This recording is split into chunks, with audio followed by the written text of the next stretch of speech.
হাসানা ফাউন্ডেশন তার নিজস্ব স্বকীয়তায় একটি মোটিভ নিয়ে সারা দেশে তারা কাজ শুরু করেছে।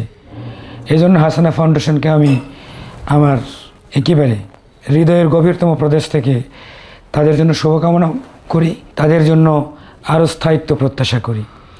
হাসানা ফাউন্ডেশন বিপ্লবোত্তর এ সময়ে এদের আগমন মনে হচ্ছে এটি যে এদের স্থায়িত্ব হবে দীর্ঘতর।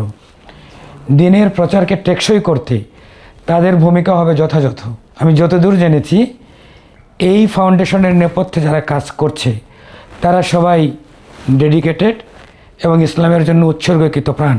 হাসানা ফাউন্ডেশন তারা কোরআনের শব্দের দিকে না দৌড়িয়ে অর্থের দিকে দৌড়াচ্ছে। এর অর্থ এই নয় যে হাসানা ফাউন্ডেশন কোরআনের শব্দকে ইগনোর করছে, বরং শব্দ নিয়ে অনেক কাজ হচ্ছে। হিফজ কম্পিটিশন, এরপরে আরও নানান ধরনের হিফজ কম্পিটিশনের নানান স্তরে হচ্ছে, কিন্তু কোরআনের অর্থ নিয়ে, কোরআনের মিনিং নিয়ে কোনো কম্পিটিশন আমাদের দেশে আমরা দেখি না। অথচ উসুলে হাদিসের মধ্যে বলা হয়েছে কোরআন শব্দ এবং দুটিরই নামান্তর। শুধু শব্দও কোরআন নয়, শুধু অর্থও কোরআন নয়। তো মনে হয় এই যে জায়গাটা বাকি ছিল হাসানা ফাউন্ডেশনের এই কর্মসূচির মাধ্যমে সেটি পূরণ হবার একটি রাস্তা তৈরি হলো। কোরআনের প্রেমিক হিসাবে, কোরআনের সৈনিক হিসাবে আমরা এই ফাউন্ডেশনের একেবারে কিয়ামত পর্যন্ত স্থায়িত্ব প্রত্যাশা করি। কোরআনের কথা কোনো দিন থেমে থাকে না।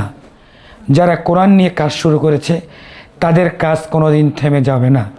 আমি হাসানা ফাউন্ডেশনের দীর্ঘায়ু প্রত্যাশা করি।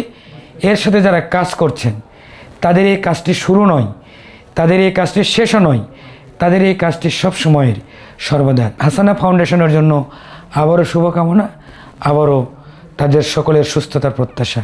Thank you very much.